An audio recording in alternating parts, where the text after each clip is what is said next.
நாட்டு சர்க்கரையும் கருப்பட்டியும் ஒன்னு அப்படின்னு நம்மள நிறைய பேர் நினைச்சிட்டு இருக்கோம். ஆனா அது கிடையாது. நாட்டு சர்க்கரை அப்படின்றது கரும்புல இருந்து இருக்கக்கூடியது, கருப்பட்டி அப்படின்றது பனை மரத்துல இருந்து வரக்கூடியது. கரும்புல இருந்து வரக்கூடிய ஜூஸை காய்ச்சி அது கேரமலைஸ் ஆனதுக்கு அப்புறமா அதை பவுடரா கன்வெர்ட் பண்ணாங்க அப்படின்னா அது நாட்டு சர்க்கரை. அதை உருண்டை பிடிச்சாங்கன்னா உருண்டை வெல்லம், அச்சுல ஊத்துனாங்கன்னா அச்சு வெல்லம், அதை சல்பர் போட்டு ப்ராசஸ் பண்ணி கன்வெர்ட் பண்ணாங்கன்னா அது ஒயிட் சுகர். அந்த ஒயிட் சுகருக்கு மேல மொலசஸ் ஸ்ப்ரே பண்ணாங்கன்னா பிரவுன் சுகர். சோ இதுல நம்ம பார்த்த எல்லா விஷயமுமே கரும்புல இருந்து வரக்கூடியது. பனையில இருந்து வரக்கூடிய பொருட்கள் என்னன்னு பாத்தீங்கன்னா கருப்பட்டி, பனை வெல்லம் அல்லது பனை சர்க்கரை, கருப்பட்டி தூள், பனங்கற்கண்டு, இது எல்லாமே பனையில இருந்து வரக்கூடியது.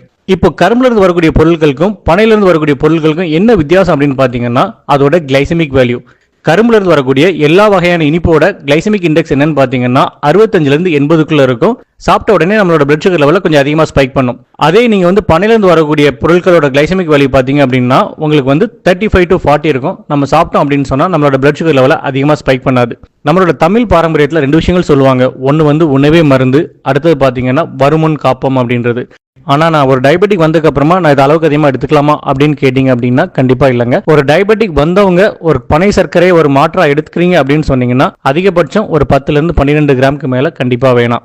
டயபெட்டிக்ஸ் அப்படின்ற ஒரு பயம் வந்ததுக்கு அப்புறமா நம்ம வெள்ளை சர்க்கரைக்கு மாற்றா பனை சர்க்கரைக்கு போறதுக்கு பதிலா நம்மளோட குழந்தைங்களுக்கு சின்ன வயசுல இருந்தே நீங்க பனை சர்க்கரை கொடுத்து வந்தீங்க அப்படின்னா டயபெட்டிக் வர்றதுக்கான வாய்ப்புகள் கம்மியா இருக்கும்.